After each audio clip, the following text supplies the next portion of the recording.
Now what just happened?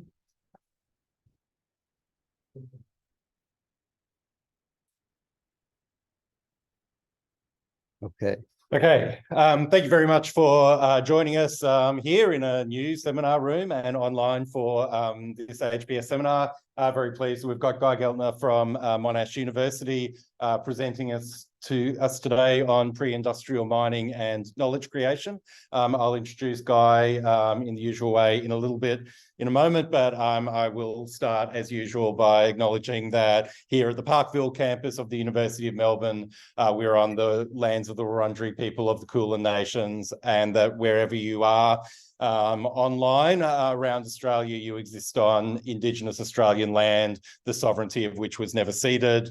I pay my respects to elders past, present and emerging, and wish to acknowledge the connections between knowledge, land and country that are both ancient and ongoing for Indigenous peoples in this country. I extend a special welcome to any Indigenous colleagues who may be with us today, and I would like to encourage those of us who identify as non-Indigenous Australians to consider ways of paying the rent in your daily activities.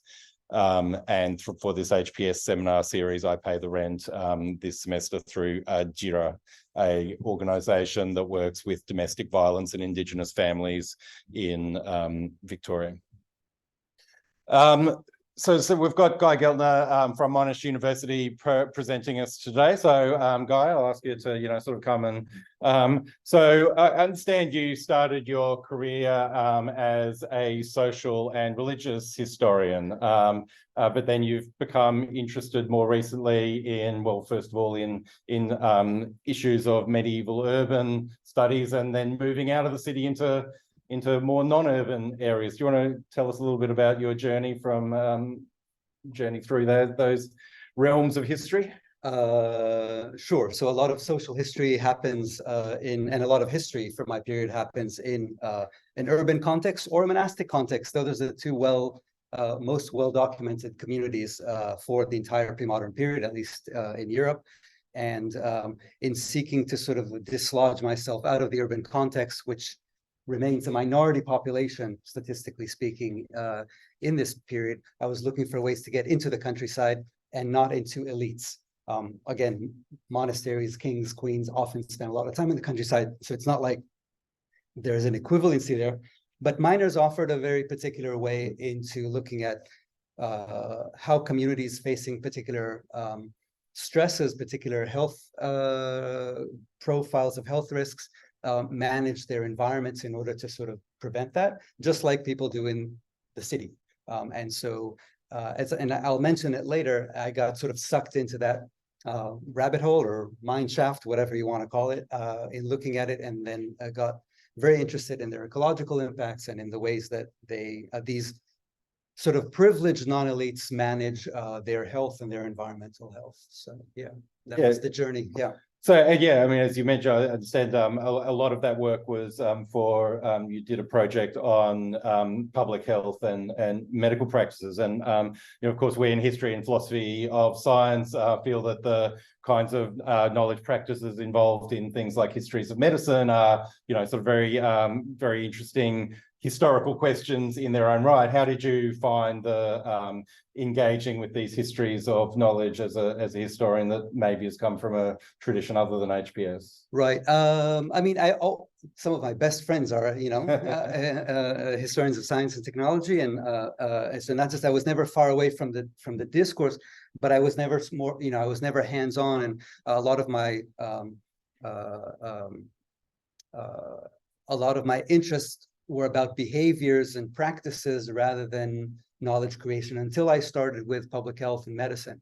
And so tracing what common sense and what creation of knowledge regarding health and the environment meant for people working, very broadly speaking, under the umbrella of Galenic medicine or a natural philosophical tradition that really sees the body as a very porous kind of entity in interaction in the world, was something that led me to understand that tracing how people actually deal in their daily lives with the environment, whether it's social, material, spiritual, was intellectual, was of course a huge motor for knowledge creation. And as I'll touch upon in this talk, a lot of that, a lot of my interest lie in tracing those practical paths rather than starting, as often happens, no offense meant here, as often happens in history of science and history of medicine of an older generation, at least, in learned treatises and books that tell us, the state of the knowledge. So that's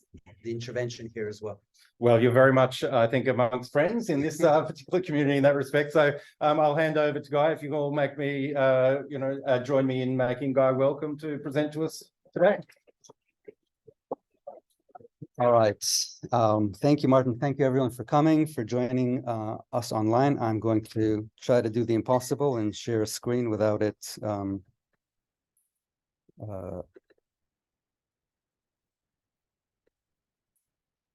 backfiring.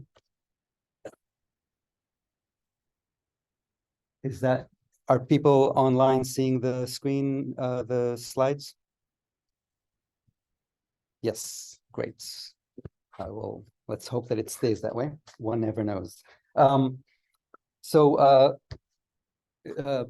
you again and good afternoon. I really appreciate you sacrificing what could have otherwise been a perfectly agreeable lunch break to hear about mining. So let me begin by introducing you to Vannuncio Biringuccio. He is a Sienese mining executive and engineering scholar.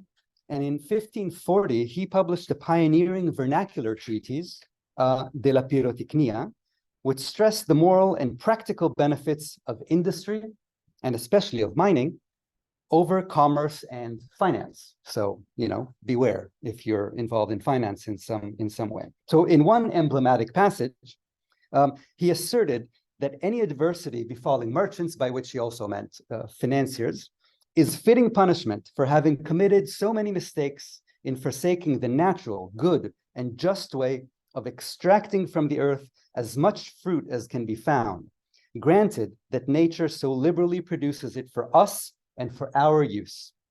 Nor do these blind and grossly ignorant men realize how virtuous and laudable such works are.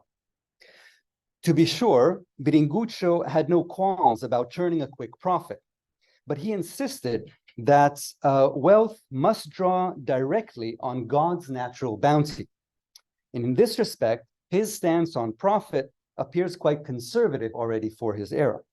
Yet it was of a piece with evangelical righteousness about exploiting nature. As Biringuccio put it, the gifts of such copious blessing conceded by heaven should not be left to our descendants in future centuries. And those men wrong themselves, their fatherland, and the province where they are born in withholding the profitable and useful things that would reward their efforts. They also wrong nature, for the things she has produced are as little esteemed by them as if she had generated nothing, or something only useless and vile. Indeed, one could say that they wrong all living beings, present and future, since they do not avail themselves of the universal creation we are bound to do. For in mining, the harvest comes not once a year, but continues throughout every season, in every month, indeed in every day and in every hour. Drill, baby, drill has been a battle cry uniting capitalists, socialists, industrialists, evangelicals, and others for centuries, evidently. Certainly, the environmental impacts of resource extraction differ radically across time and space, as do their perception and scientific and ecological understanding. It is striking, however, that Biringuccio found it necessary to defend extraction in the first place, in the vernacular, and in a cultural context that more or less took it for granted that creation was subordinated to humanity's needs. It thus begs several questions. For instance, who other than merchants occupied Biringuccio's crosshairs? What triggered the debate, and how long has it been ongoing by the mid-16th century?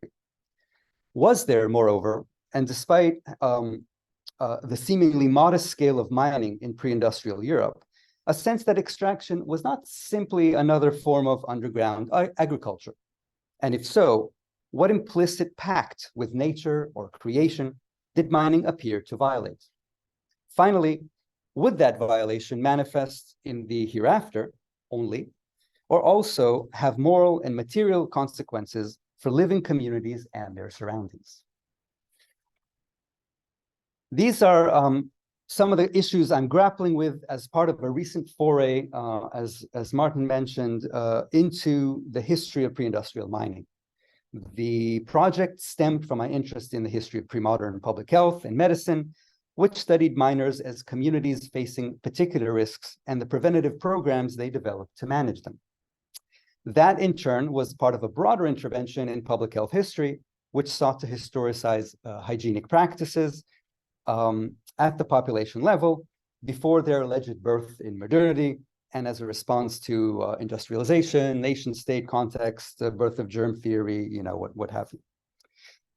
But as I became more familiar with the documentation, material culture, and paleoscientific literature on mining, the original health perspective widened to include many other aspects of mining, including law, social organization, and ecological change. And today, I'd like to focus on one of these, namely the impact of mining's proliferation since the later 12th century on environmental culture. I chose the term environmental culture for two reasons. First, to set it apart from ecology or environmentalism, which echoes recent bio and geochemical approaches. And secondly, because my evidence moves beyond prescriptions and scientific observations made by learned elites and industry boosters, however valuable their insights. My chronological endpoint was accordingly set at around 1550, just when Biringuccio and perhaps more famously Georg Agricola published their undisputedly influential mining manuals, De la Pyrotechnia and De Re Metallica, respectively. The later 16th century is rightly known as the golden age of how-to manuals.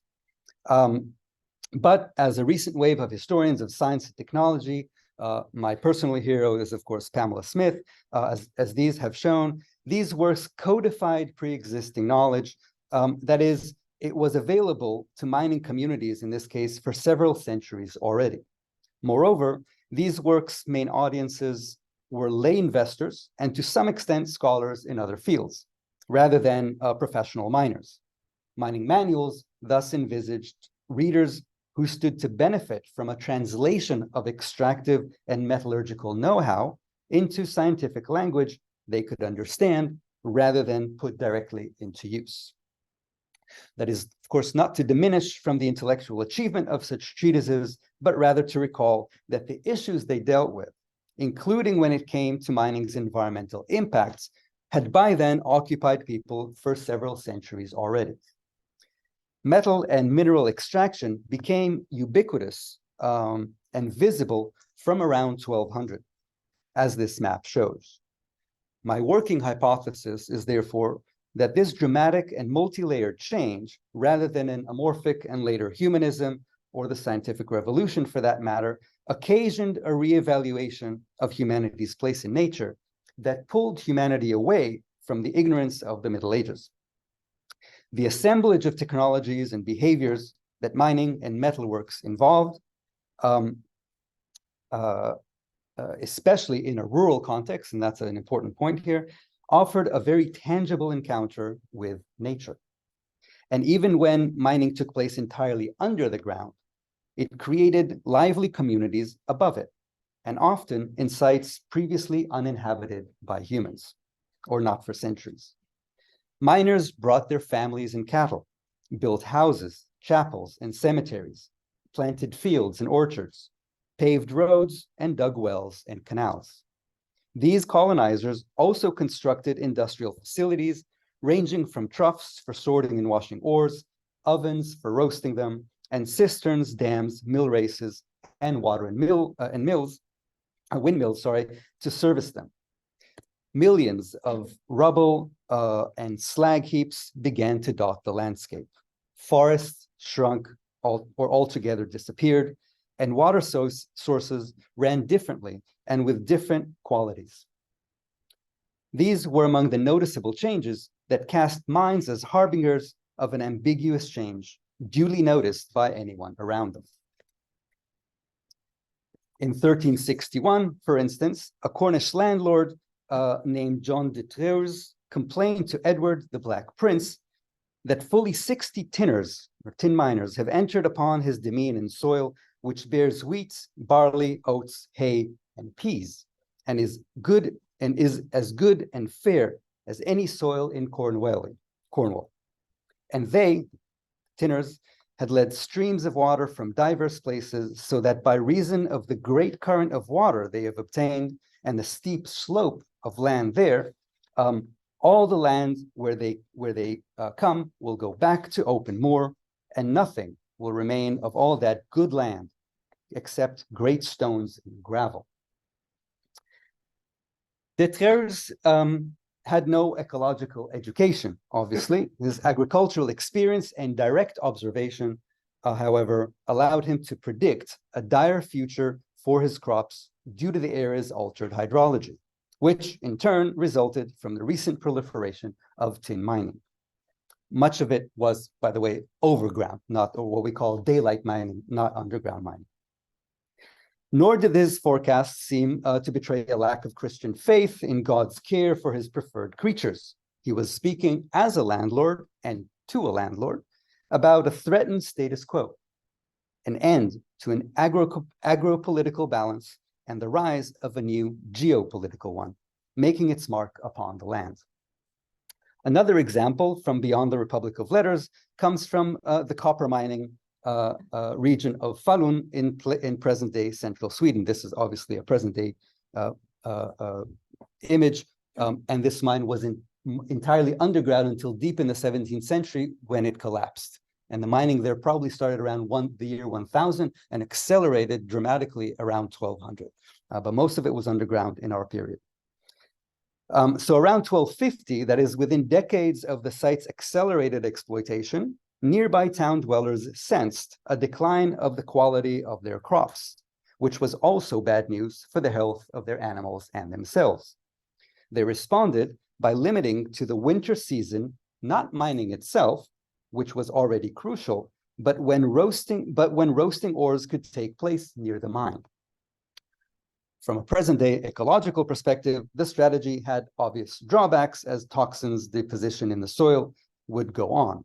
But from a reconstructed emic perspective, this was clearly a preventative measure designed to protect the community.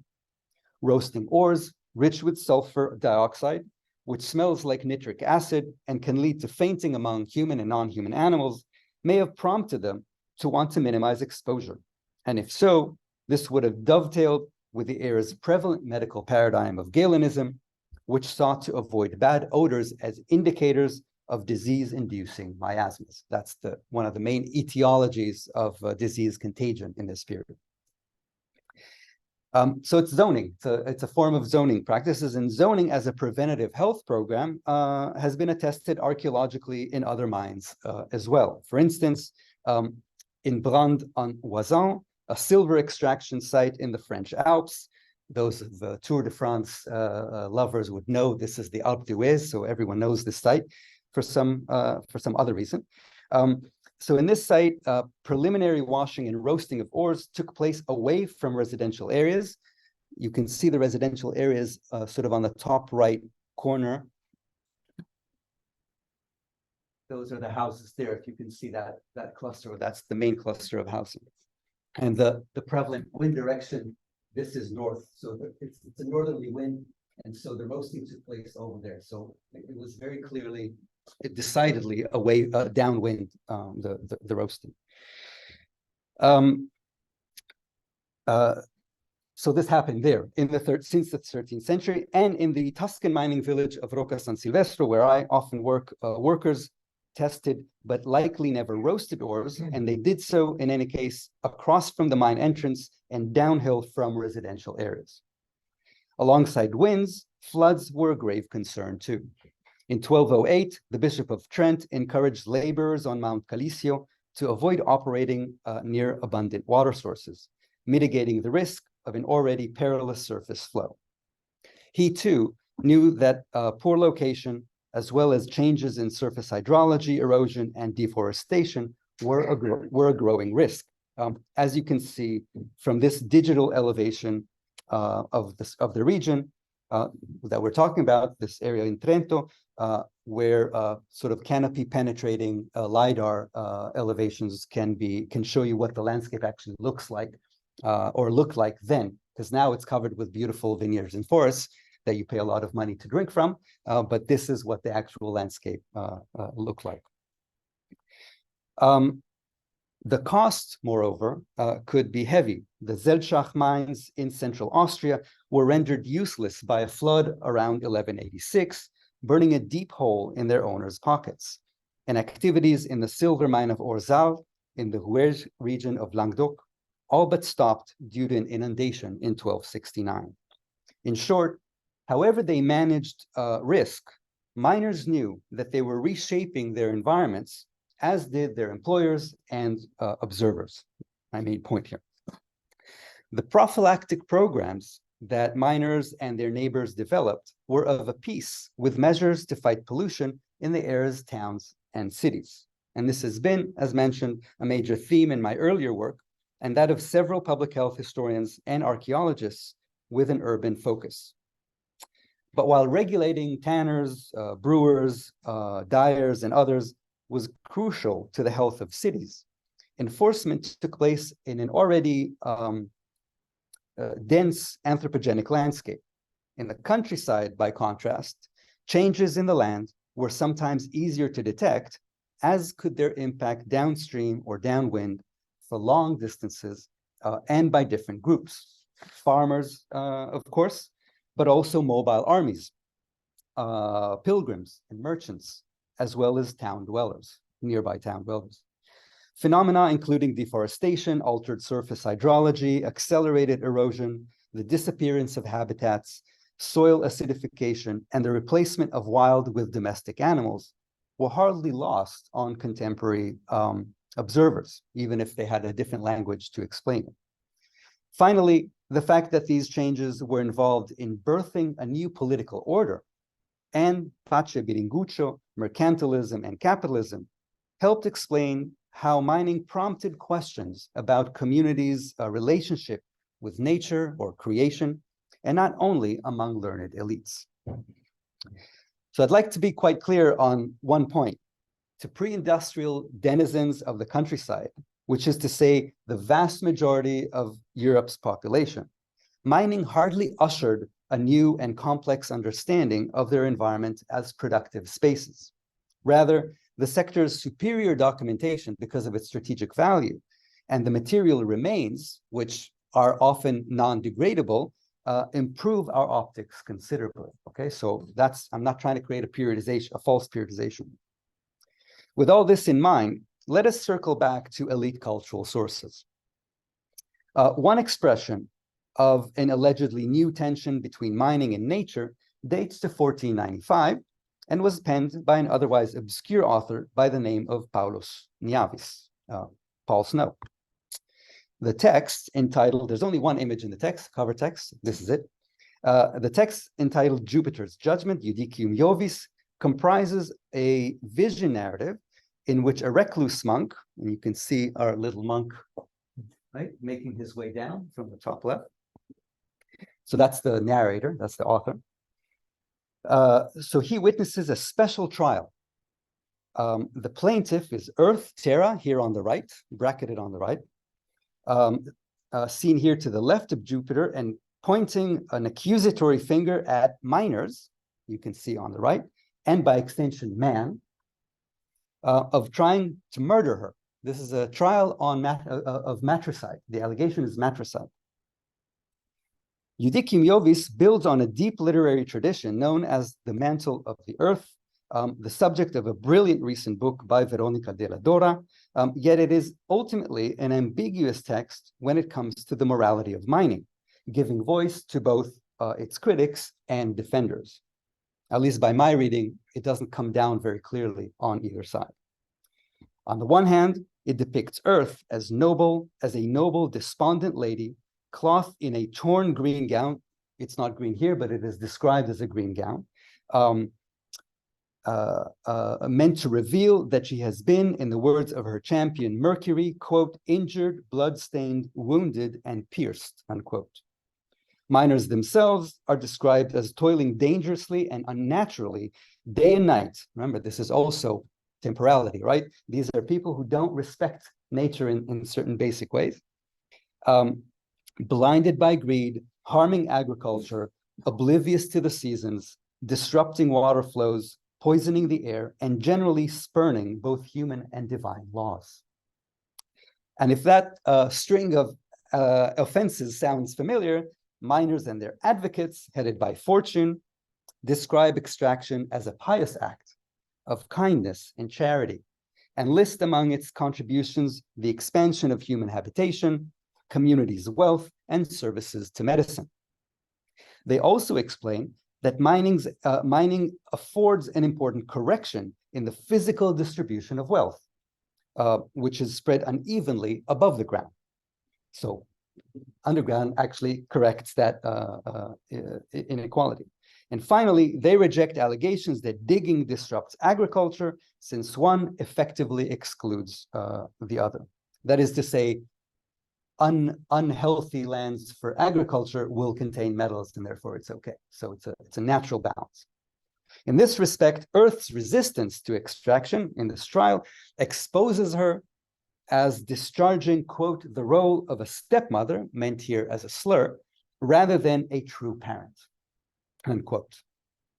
Nature's grievances bring us closer to those absent interlocutors in Biringucci's text with which I began. Tracing similar divides is the era's most famous and richly illustrated manual, Agricola's de Re Metallica, published in Latin in 1556, repeatedly printed and soon translated into several vernaculars. I think if you don't know, the most famous edition of it was by Herbert and Lou Hoover. So the President of the United States, then, believe it or not, President of the United States, that translated an entire treatise from Latin into English. And this is the edition that we all use today. Its annotations are particularly good. The good old days. So,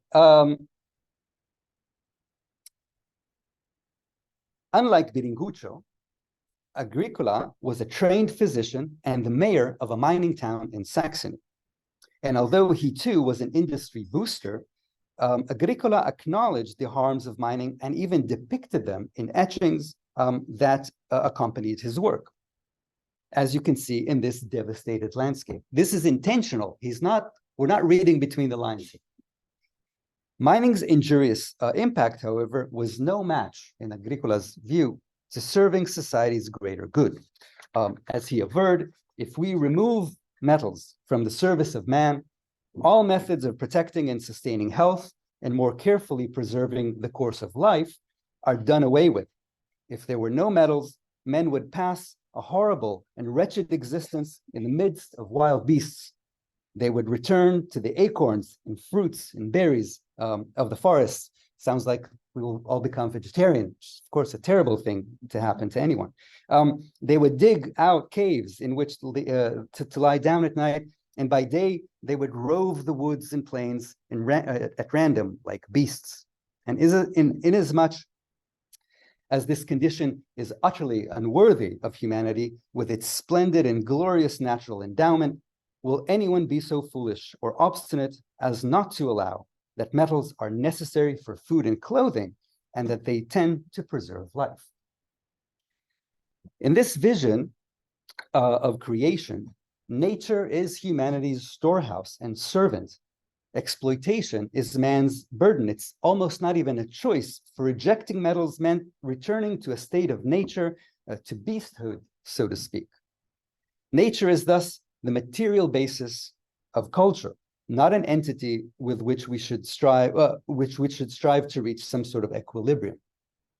Yet it remains puzzling, given that Agricola's entire Galenic medical education conditioned him to view human bodies as unbounded entities, which mingle constantly with their environment, and as someone who presumably saw the consequences in his own community. Accordingly, my work seeks to decenter Agricola, including chronologically, and it should by now be clear that the debate he waded into was a long and ongoing one. For beyond codifying mining and metallurgical knowledge, Agricola also articulated a party line. The very need to do so, I argue, brings into question a static or quietist view of creation as a storehouse for humanity. Nor should that be the assumption about any civilization that preceded the scientific or industrial revolution, or that didn't go through them as a civilization. But the burgeoning of mining, with its evident and often deleterious impact on numerous habitats, brought nature and humans' role in it into sharp relief well before Renaissance humanism. Rather, that process began in earnest, I argue, at least around 1200, and if some of its learned expressions, even if some of its learned expressions took centuries to emerge. The evidential source base for it is broad, but requires sufficient methodological openness and a steady dialogue with literature, religion, archaeology, and art history, as well as any of the scientific fields. So broadly speaking, that's my working argument, and I'm very curious to hear your thoughts and comments during our discussion. But before facing I hope, a friendly inquisition, I want to briefly present just one particularly challenging aspect of my work, one that faces many pre-modern historians, such as me, winding their way into the intersection of environmental history and the history of medicine, science, and technology. The picture, and there's a lot of knowledge around that around the room, so I'm particularly curious about that here. The picture I sketched today mostly builds on observations and actions by pre-industrial people. When it came to mining, their responses drew on the era's common sense, natural philosophical principles, and specific interests.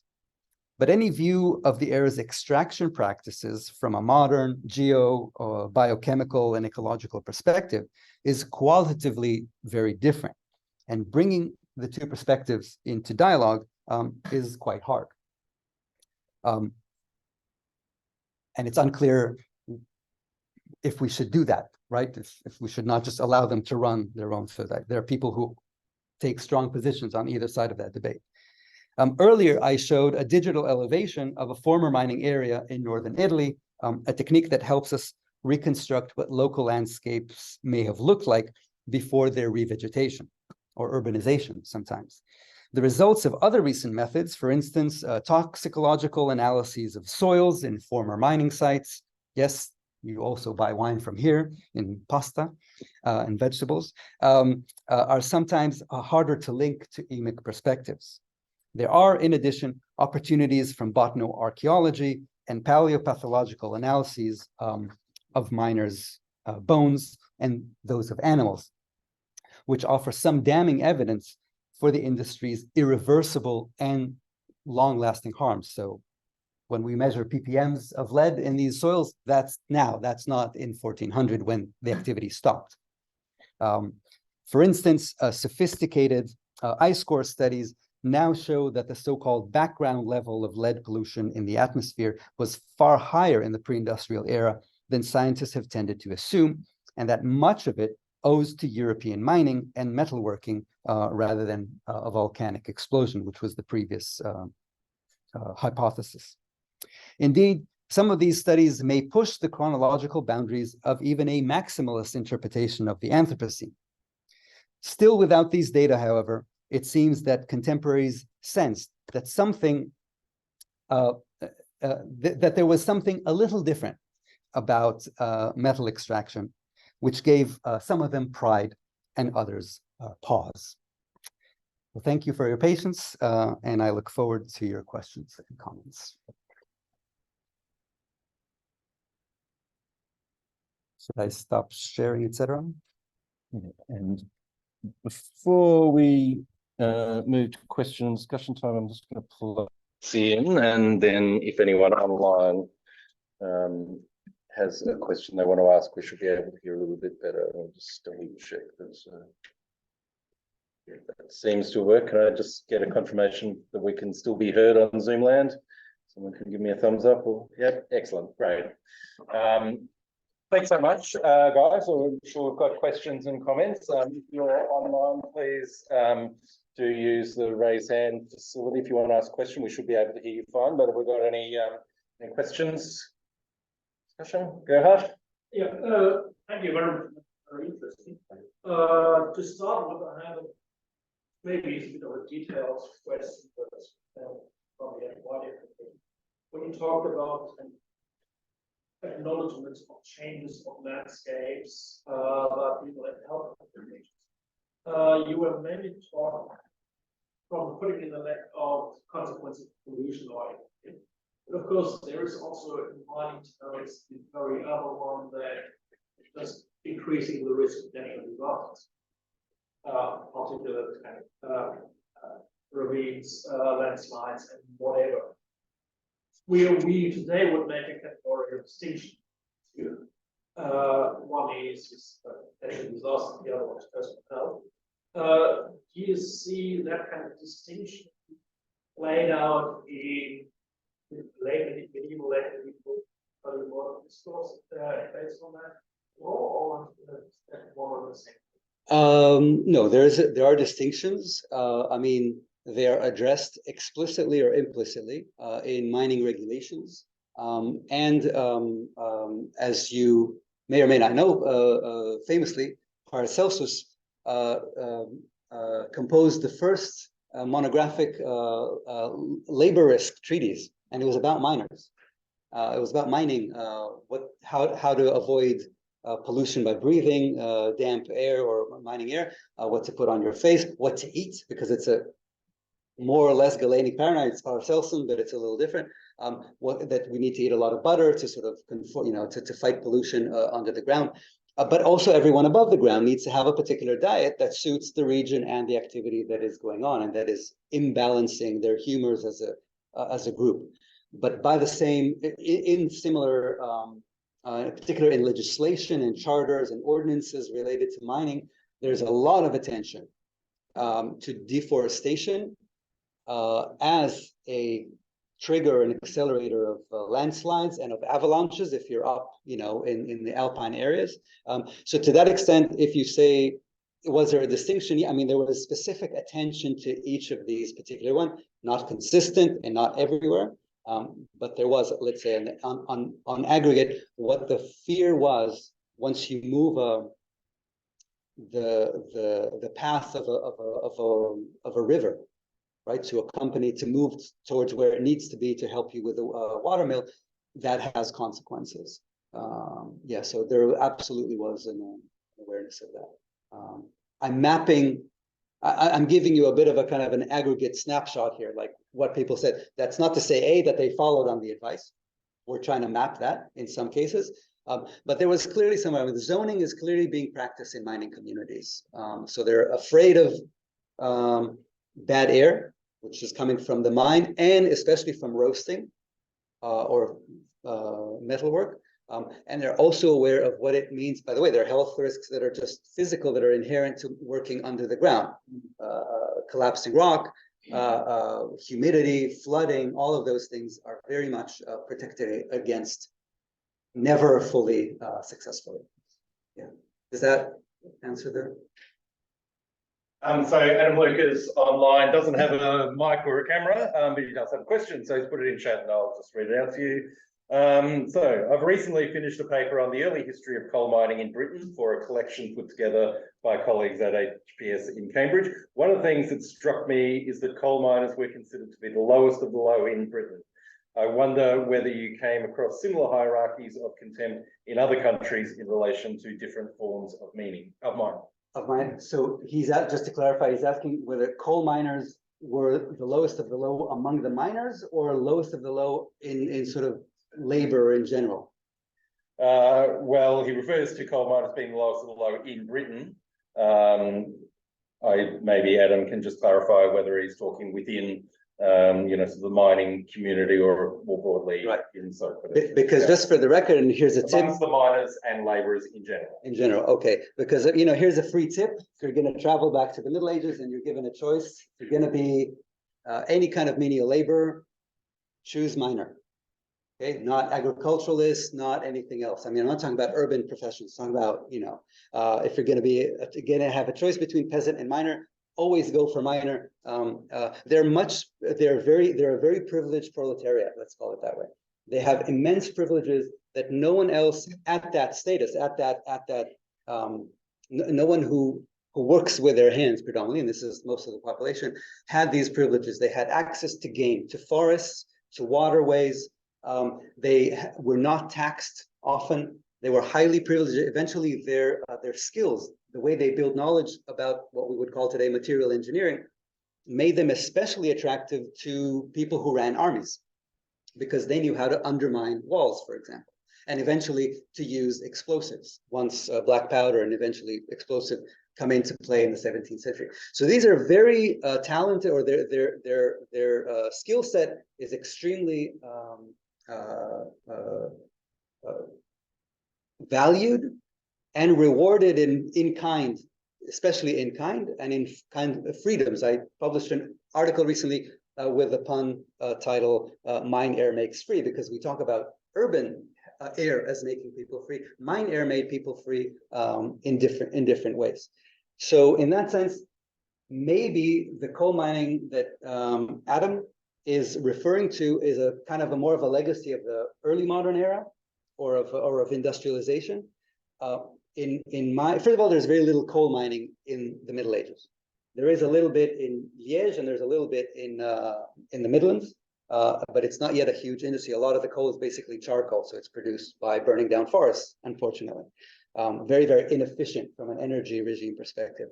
But all miners, not all miners, most miners, most of the time, before the need for major capitalist investment. So we have to be careful here. Around the 15th century, or mid 15th century, a lot of these outcroppings, a lot of the accessible seams, whether it's silver or lead or coal, they are deeper, and therefore we need to, for example, drain them from water. And those pumps are very expensive.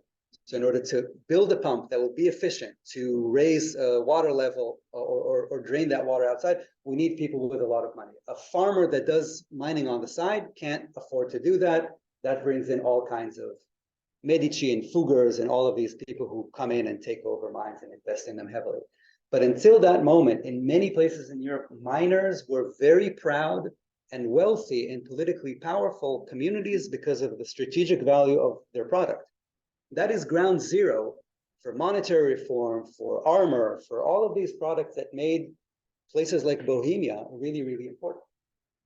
So I'm happy to have a conversation about it, and the period specific is also important. But miners are, in part of why I'm attracted to them, is because these are, in a way, these are menial laborers at some level that produce this fantastic knowledge about how to deal with certain stresses in nature, and they get rewarded for it. So they game the system a little bit in ways that, I don't know, I like. I mean, I'm obviously very attracted to it. Thank you. On Adam's behalf, I'll say thanks for that answer. I'm sure he'd love to. Absolutely. Please. Yeah. Explain that. You're right about the changes happening in the early modern period of coal mining and mining in general.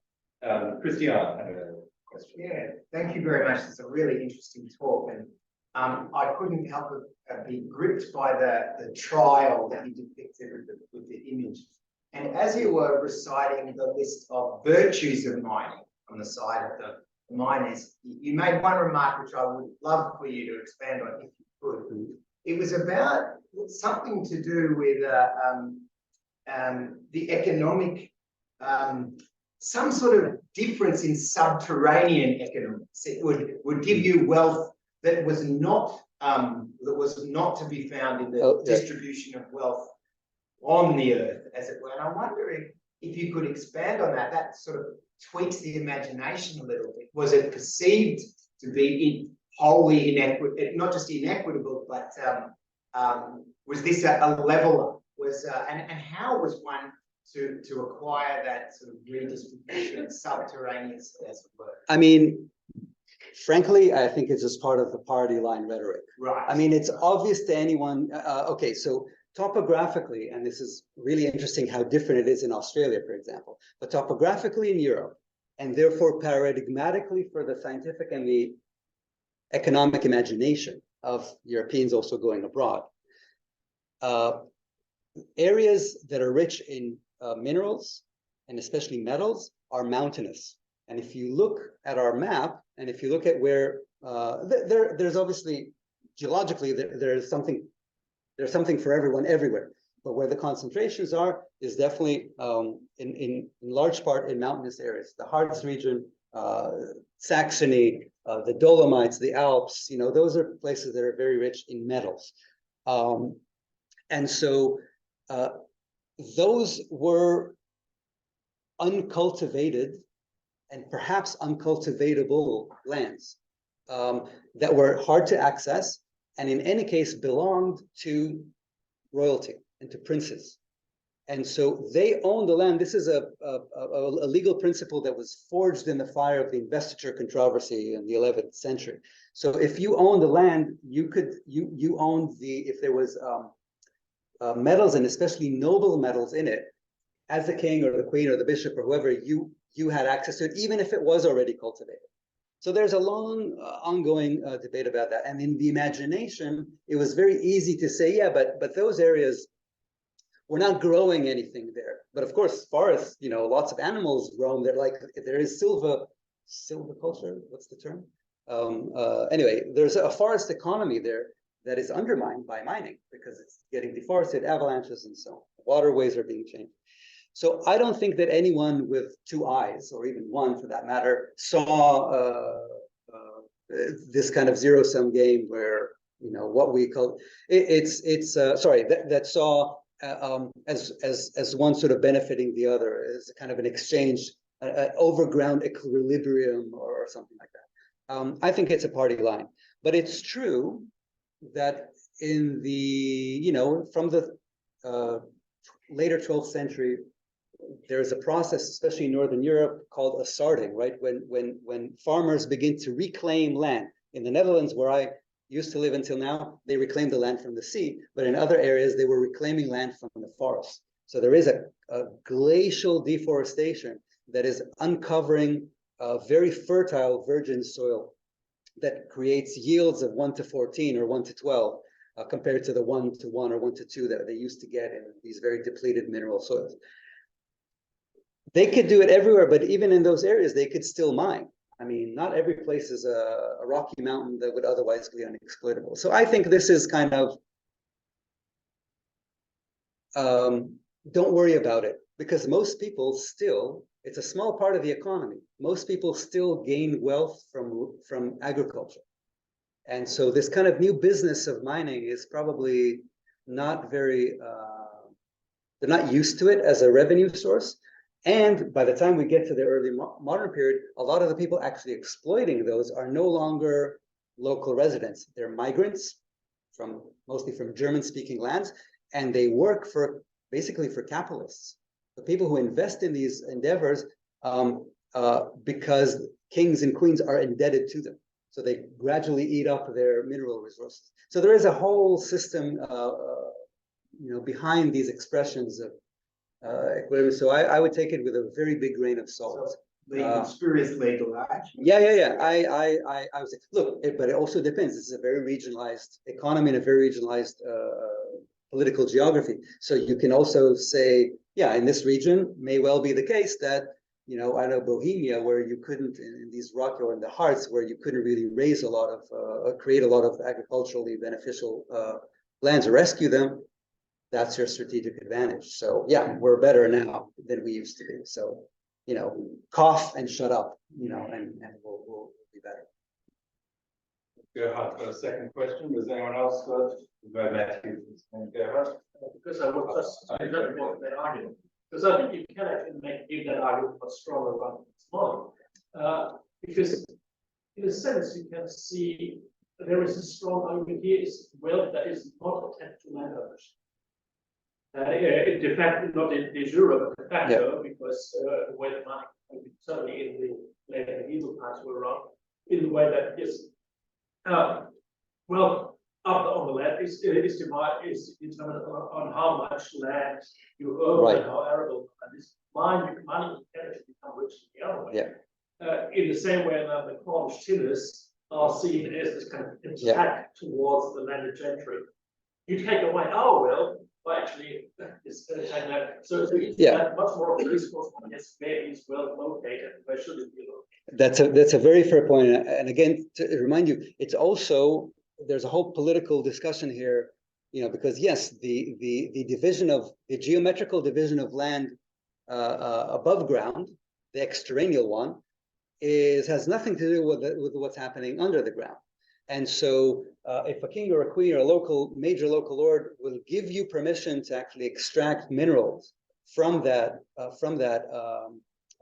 plot of land, there may well be a town or a village or agricultural field or a forest above it, and they can lay claim to it. They will dismiss your claim to it, because what I'm doing now is reaching down into the bowels of the earth to claim what is rightly mine as king.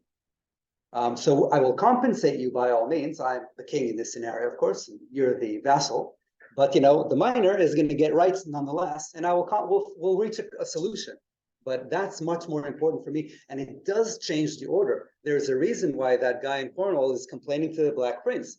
Who do you think gave them permission to get there in the first place? It was the Black Prince. So he's reminding him of his duties as a landlord, but he's saying, well, this is my economy. This is my new economy. I'm going to make a lot more money from that, or strategically be more. People thought about, calculated, presumably, how much wealth they can extract. It's very easy. But you're absolutely right that we need to be very, very attentive to local circumstance. So, Matthew. I won't ask you again about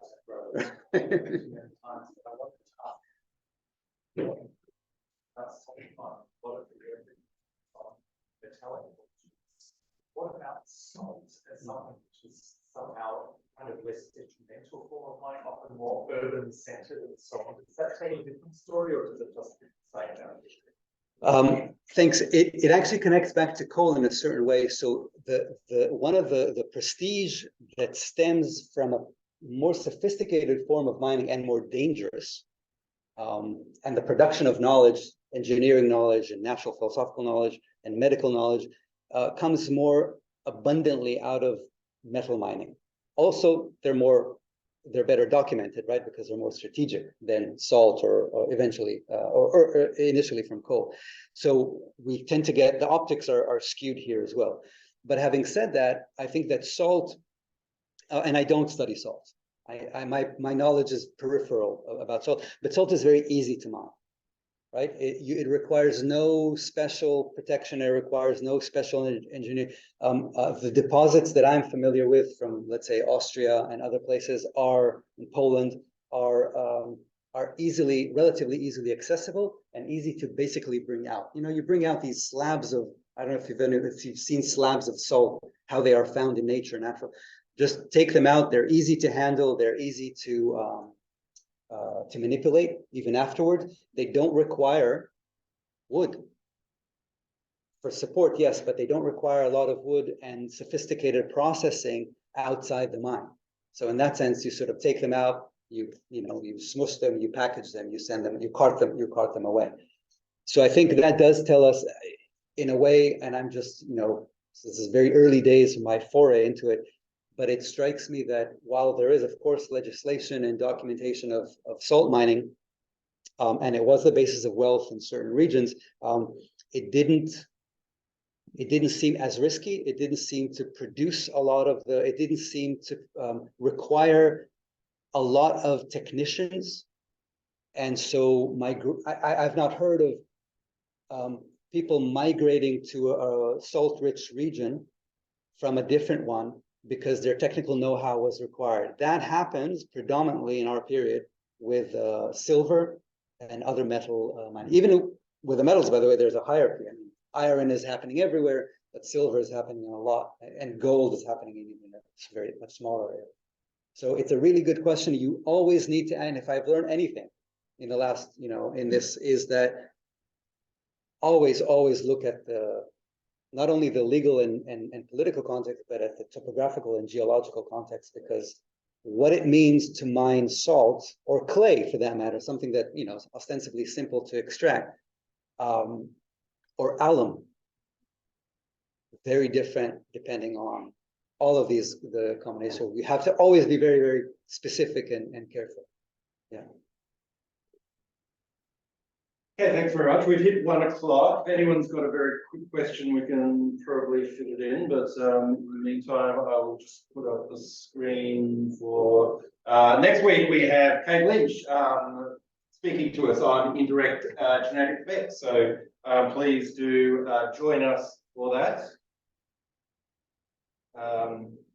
If there's no further questions, if you can all just join me once again in thanking Guy for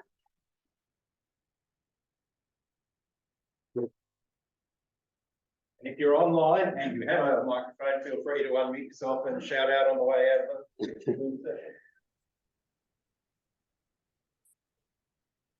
All right. Thank you, Guy. Good talk. Very interesting. Thanks very much. I have to really good to see I'm sure we're all just there's better gonna be- running like mad. Yeah. Let me know if there's anything. We're doing it from these head of history. Yeah, in Monash. I spoke to Caroline this morning, and it was, I mean, also I think it's right from the spots. And then the one knowing I see what looking at it from the inside, it might be maybe it doesn't mention in her list. I think we should be directing funds to the Senate rather than to the Vice Chair. Well, you're The bosses, the that's Senate, the point or where what's the other? the corporation. Anyway, Okay. Thanks, Matthew. Nice. Ça va? As long as it's not on video. As long as it's not a bit. Oh, is that? I'm sure he had a lot of questions. He was just afraid of